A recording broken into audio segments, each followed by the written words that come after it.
আজকে এই সংগ্রামী সভার উপস্থিত সকল সহকর্মীদের আমার পক্ষ থেকে সংগ্রামী শুভেচ্ছা। আমি একজন বিলিং অ্যাসিস্ট্যান্ট, কাজ নাই মজুরি নাই। শুরুতে যখন আমি জয়েন করছিলাম আমি ভাবছিলাম বুধহয় যেদিন কাজ থাকবে ওই দিন অফিসে আসবো, তারপর ওই দিনের কাজ করে ওই দিনের টাকাটা নিয়ে আমি চলে আসবো, এরকমই ভাবছিলাম। জয়েন করার পর দেখতে পেলাম যে আমাকে একটা সাইট দিয়ে বসিয়ে দেওয়া হলো। আমি কিছু জানি না, বিলিং সম্পর্কে কোনো ট্রেনিং নাই, কিছু নাই। তো আমি আসছি, আমাকে 8,000 বিল দিয়ে বসিয়ে দেওয়া হলো। এইভাবেই করতেছি, একটা মাসিক শিডিউল, যেদিন আসতে পারতেছি ওই দিন কাজ করতেছি, ওই দিনে টাকা পাচ্ছি, ঠিক আছে।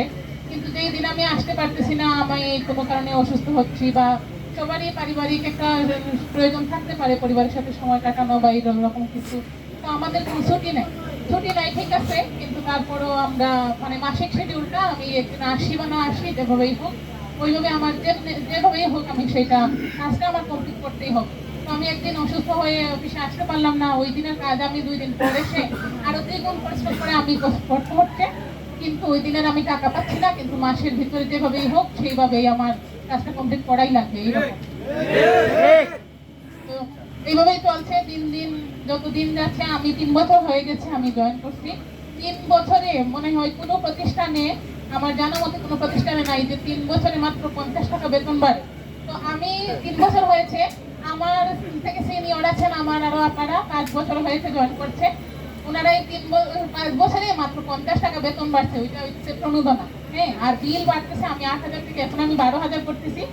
এমনি প্রতি অফিসে এইভাবে 12,000, 14,000, 16,000 পর্যন্ত করতেছে, সে করতেছে, জিপি করতেছে। এইরকম সব অফিসে, শুধু আমার অফিসে না। আর আন্তর্জাতিক শ্রম আইন অনুযায়ী আমার কাজ করার কথা 8 ঘন্টা। সেখানে আমি কাজ করতেছি যে আমি প্রতিদিন 6টা, 7টা, 8টা, এমনকি 9টা পর্যন্ত আছে যে আমি অফিসের কাজ শেষ করে বাসায় যেতে যেতে আমার রাত 9টা বেজে যায়। তো এই যে আমি একটা মেয়ে মানুষ, আমি রাত 9টা পর্যন্ত আমার ডিউটি করার কথা না। তো এই টাইমে যে আমি যাইতেছি, আমার বাসায় যেতে রাত 9টা বাজছে, আমার পরিবার একটা টেনশনে আছে, আমার নিরাপত্তাটাই বা কোথায়? তো এইসব তো আমার করার কথা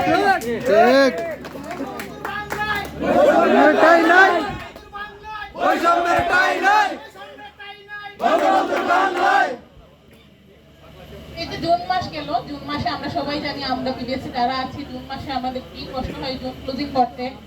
জুন মাসে সারা জুন মাস ব্যাপী আমি থাকতেই থাকলাম এই 8 ঘন্টার জায়গায় 12 ঘন্টা 14 ঘন্টা ডিউটি করে যেভাবে হোক কাজ শেষ করতেছি।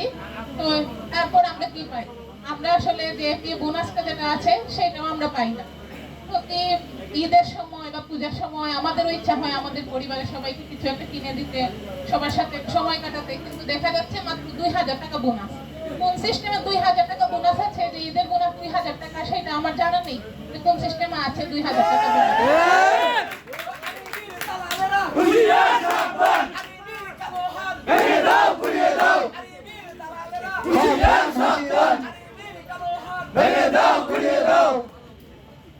টাকা বোনাস, ওই যে ঈদের 3 দিন ছুটি, 2400 টাকা ওইখানে কাটা গেল, ওইটা 2,000 টাকা দিয়ে ওইটা পুষিয়ে দিচ্ছে আর কি। ওইটা বোনাস বলে ধরে নেওয়া যায় না যে এটা কোনো বোনাস।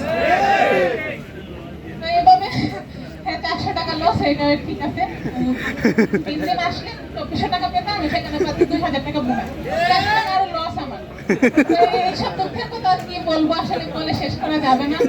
প্রতিনিয়ত আমাদের কাজ বৃদ্ধি পাচ্ছে, আর একটু বলতে যে বিল করাটা হচ্ছে একটা অপশনাল, মানে অফিসে বিল করার কোনো সময়ই নাই, শুধু তথ্য আর তথ্য দেও, এটা দেও বলে আধা ঘন্টাও সময় নাই, তথ্য একটা বের করতে তো নির্দিষ্ট একটা ন্যূনতম সময় লাগে, সেই সময়টা পর্যন্ত আমরা পাই না, যে দেও বলেই তথ্য দেওয়া শুরু হবে।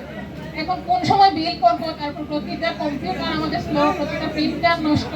আমার মনে হয় না যে আমি জন্মের পরে, আমার আপনারা আছেন আমার জন্মের আগ থেকে চাকরি করতেছেন, সেই সময় যে প্রিন্টার গুলা ছিল প্রতি বছরে অন্তত একটা প্রিন্টার আমরা নতুন পাওয়ার, আমার মনে হয় যে একটা এত বড় পিডিএস, মানে এত বড় একটা প্রতিষ্ঠান সারা দেশের সকল গ্রাহককে বিদ্যুৎ পৌঁছে দেয়, বিল প্রতি গ্রাহককে 12 কোটি গ্রাহক আমরা বিল পৌঁছাই, আমরা প্রতি বছর একটা প্রিন্টার, নতুন প্রিন্টার আমরা আশা করতে পারি, কিন্তু এইসব আমরা পাই না। তো আমাদের এই যে যন্ত্রপাতি নাই, কম্পিউটার নাই, প্রিন্টার নাই, কিছুই নাই, কিন্তু কাজ আমাদের যেভাবেই হোক করতেই হবে। তো এই দায়ভারটা নিবে কারা? আমরা কেন একটা প্রিন্টার পাবো না, কেন একটা কম্পিউটার পাবো না? আমরা সার্ভার রুমে কাজ করতেছি, সেইখানে সার্ভারে কম্পিউটার, তাও যদি আবার এইটা কিছু কারণে নষ্ট হয়, সেই দায়টাও আমাদের। প্রতিদিন কানের কাছে এই যে প্রিন্টারের এতগুলো শব্দ, অনেকেই বলবে যে আমরা সারাদিন অফিসে ফ্যানের নিচে বসে আমরা কাজ করি, কিন্তু গানের কাছে যে এই শব্দ করে গেল প্রায় গ্রাহক এসে বলে একটু সময় কেন দাঁড়াতে পারে না, এই শব্দের মধ্যে ওরা কিভাবে থাকে? গ্রাহক প্রতিষ্ঠ হয়ে যায়, 5 মিনিট 10 মিনিট একজন গ্রাহক সহ্য করতে পারে না, সেইখানে আমরা 10 ঘন্টা 12 ঘন্টা এই প্রিন্টারের শব্দগুলা সহ্য করে কাজ করতেছি। কম্পিউটারের দিকে এক নাগারে কত সময় তাকিয়ে থাকা যায়, সেখানে 8 ঘন্টার জায়গায় 10 ঘন্টা 12 ঘন্টা, এমনকি আমাদের যদিও জানার মতো একটা লাঞ্চ টাইম আছে, আসলে ওইটা যে আমরা কিভাবে লাঞ্চ টাইমটা পার করি, যারা আমাদের সাথে কাজ করতেছেন সবাই আমাদের দেখছেন যে কিভাবে আমরা কাজ করছি। কোনো মতে একটু সময় পাওয়া যায় 10 মিনিটের ভিতরে খাওয়া দাওয়া শেষ করে আবার সেই কাজের জন্যই উঠে পড়ে লাগা। কোনো শুক্রবার নাই, শনিবার নাই, এইভাবে আমরা কাজ করতেছি, কিন্তু আমরা কি পাচ্ছি? তো আমরা চাই না, আমরা আসলে যখন সবাই কাজ করে এখানে আমরা রোজগার করতে এসেছি, আমরা কেউ বসে থেকে বেতন দিতে চাই না। তো আমাদেরকে সুন্দর একটা কর্ম পরিবেশ দেওয়া হোক, 8 ঘন্টা ডিউটি দেওয়া হোক, এবং আমরা এখানে কাজ করছি আমাদের পরিবারের প্রয়োজন মেটাতে। সেখানে আজকে যারা আমার মতো কাজ নাই মজুরি নাই, সবাই এখানে গ্রাজুয়েট, কেউ কিন্তু কম শিক্ষাগত যোগ্যতা নিয়ে আমরা আসছি এরকম সবাই এখানে গ্রাজুয়েট, অনার্স মাস্টার্স কমপ্লিট করে আসছি। তো আমরা চাই আমরা যে প্রাপ্যটা আমাদেরকে দেওয়া হোক। এবং শুধু বিলিং অ্যাসিস্ট্যান্ট, আমি বিলিং অ্যাসিস্ট্যান্ট, আমি আমার বিলিং শাখা নিয়ে আমি ভালোই বলতে পারি যে আমার মিটারের বাইরেও আছে যাদের নিয়ম 2000 বিল রিডিং করবে, 2000 বিল বিতরণ করবে, সেইখানে 3000 কিংবা তার চেয়েও বেশি তাদের উপরে চাপিয়ে দেওয়া হচ্ছে। আমার অফিসে আমার অফিসে মিটারের ভাই বলে, দিদি আমি তো ঘুমাতে পারি না, রাতে বিক্রি করে রিডিং করবো, বিল দিব, এই টেনশনে আমি ঘুমাতে পারি না। সে সাইডে দিয়ে সে অজ্ঞান হয়ে পড়ে যায়। কি কারণে পড়ে যায়? সেই এই ওভারলোডের মধ্যে, এই গরমে রোদে পুড়ে বৃষ্টিতে ভিজে এত কাজ করতেছে বছর বছর, মানে প্রতি বছর একই কাজ করতেছে।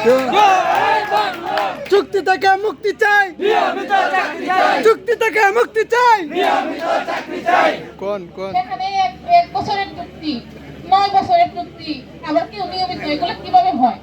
কেউ নিয়মিত, কেউ চুক্তিভিত্তিক, কারো 1 বছর, কারো 9 বছর, এটা আসলে মেনে নেওয়া যায় না। সবাই এখানে কাজ করতে আসে, কাজ করেই বেতন নিব, সবাই যাতে সমান সুযোগ সুবিধাটা পায়। লাইনম্যান ভাইদের কথা কি বলবো, কেউ কাজ নাই মজুরি নাই, কেউ আবার লেভেল 1 লেভেল 2 কি জানি নিয়ম আছে, আরো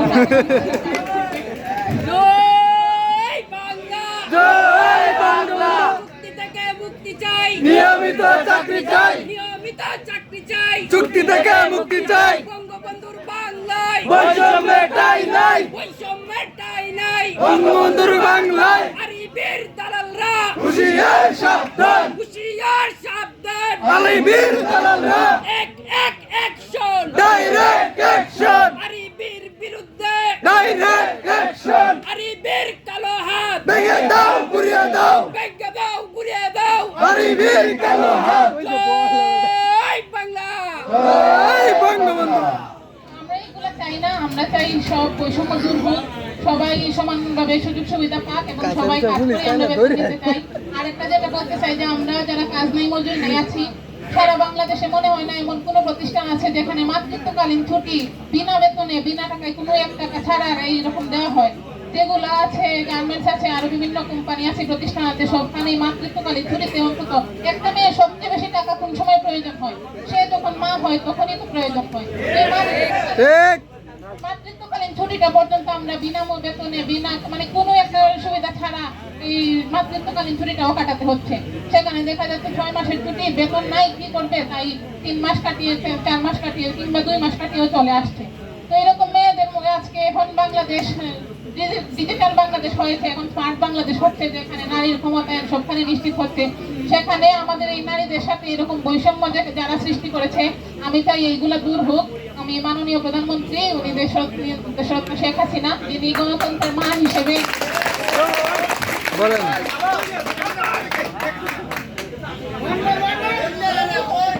প্রধানমন্ত্রী যিনি গণতন্ত্রের মা, তিনি আশা করি বুঝবেন এই মায়েদের কষ্ট, মেয়েদের কষ্ট তিনি বুঝবেন, তিনি আমাদের সকল দাবি দাওয়াগুলো মেনে নিবেন আশা করি, এবং সবাই একটা সুন্দর কর্ম পরিবেশ পাবো। সবাই যার যার কষ্ট অনুযায়ী যা করতেছি তার প্রাপ্যটা, নির্দিষ্ট প্রাপ্যটা যাতে আমরা পাই, সেটাই আমি চাই।